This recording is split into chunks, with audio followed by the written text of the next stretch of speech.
the topic for today is on Surat Al Duhah and on getting your questions answered. What I wanted to do is briefly discuss some reflections about the surah, and I was really looking forward to mostly answering your questions.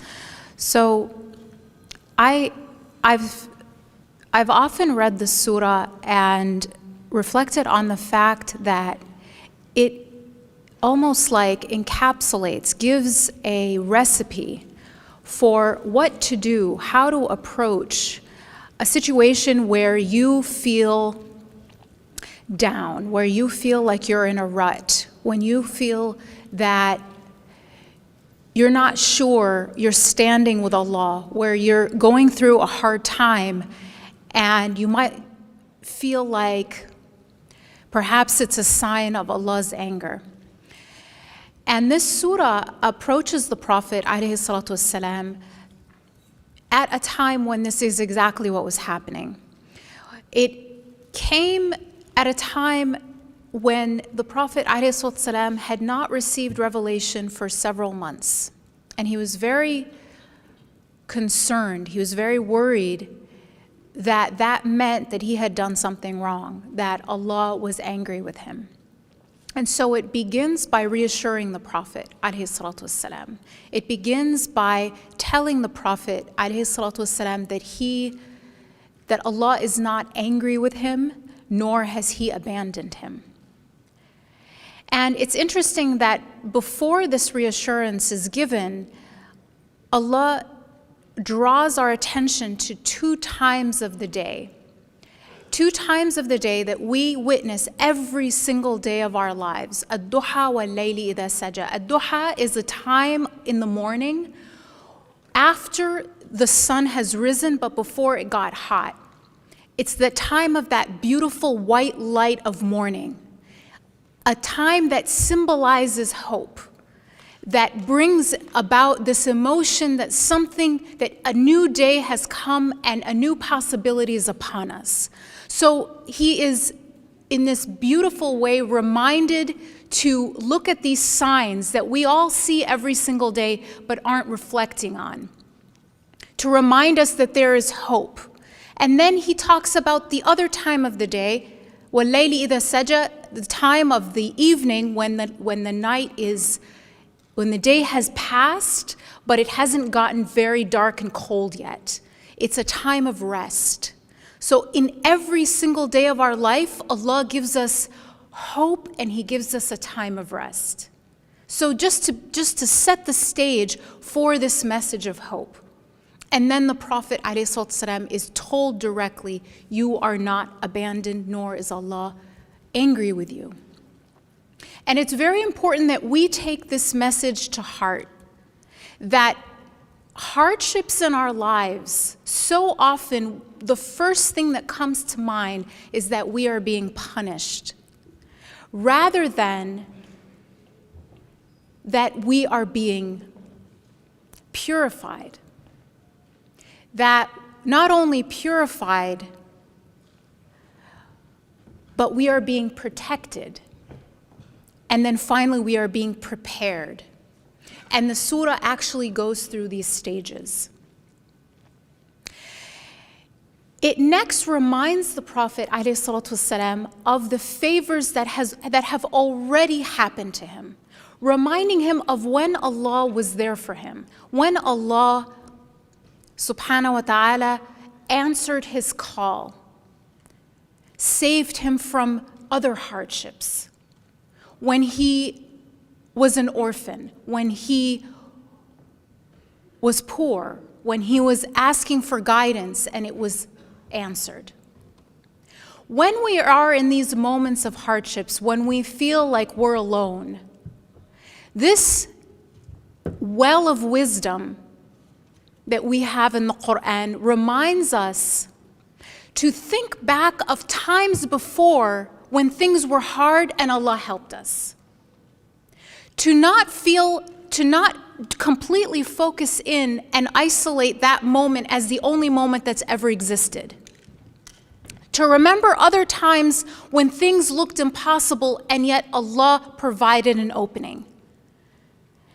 And in remembering that, we can think of how we can get out of the current situation. And it's so interesting because in the field of counseling, one of the things that a counselor will do to encourage someone to see beyond the moment of distress that they are in is to force them to remember back a time when they have had a hardship and they've gotten over it.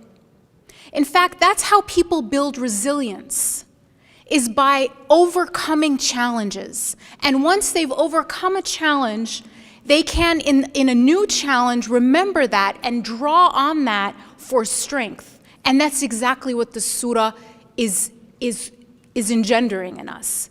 A process whereby we remember where Allah has saved us before. And then after he is reminded of where he's been saved, he is then told to reach out and help those that are in a situation that he used to be in. If you notice in Surat Al Duhah, the Prophet ﷺ is told to reach out and help orphans, the exact same place he used to be in, and is reminded that he was saved from. To not reject someone who is asking for help.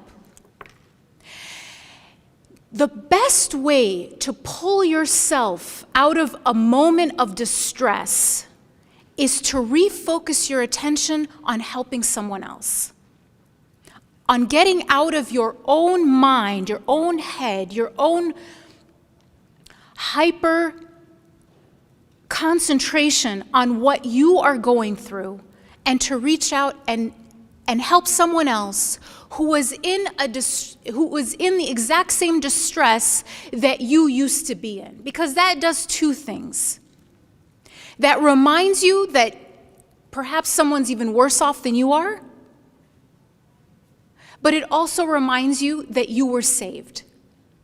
And now it's on you to save others, to reach out to others. It's very interesting in the field of positive psychology, which is essentially not the study of mental illness, but the study of thriving, well-being, happiness, and resilience. They found something, they discovered something very interesting, in my opinion, in light of Islam and the teachings of our faith. That only two things will increase your happiness permanently. If you get a new car or a new job, your happiness will be increased temporarily, and then it'll go back to its benchmark. That's how happiness works usually when it comes to accumulating things. It's very temporary. The only things that make your happiness increase permanently is service and gratitude. And you see what this ayah, the surah teaches. It reminds the Prophet ﷺ of what he has been through and all the ways that Allah has helped him, gratitude, and then tells him to serve. And then tells him to serve. Service and gratitude. That is how we increase our happiness. That is how we get out of a rut. And then the surah ends, it closes with this beautiful injunction to spread what he has seen. وَبِنِعْمَةِ رَبِّكَ فَحَدِّثْ. And with the bounties of your Lord, speak. Tell others. When something good has happened to you, I'm not talking about, you suddenly got a big raise. I don't know that you should necessarily spread that around. All right? But something where Allah has saved you, has opened for you a door that you never expected, has relieved a hardship from you. Tell others about that. Because we talk about our problems to our close friends and our family. But we all believe in a Lord we can't see. And people benefit by learning and hearing about his nature, his beautiful nature, the ways that he saves us and performs miracles for us every single day. So share those experiences with others. and inspire someone, deepen someone's faith, give someone hope. So look at how this beautiful surah is structured. It starts with times of the day that we see every single day that remind us of hope and of relief. It then reminds us of where we've been helped before. It then tells us to serve others who are in the same situation that we used to be in. And then it reminds us to spread that word, spread that inspiration to others. So in closing, I want to summarize this way. Your hardships, according to the message of this surah, are not punishments. They are purifications. They are protections from something that could have been worse. And they are preparation for you to help someone else that will be in that same situation in the future. Jazakallahu khairan.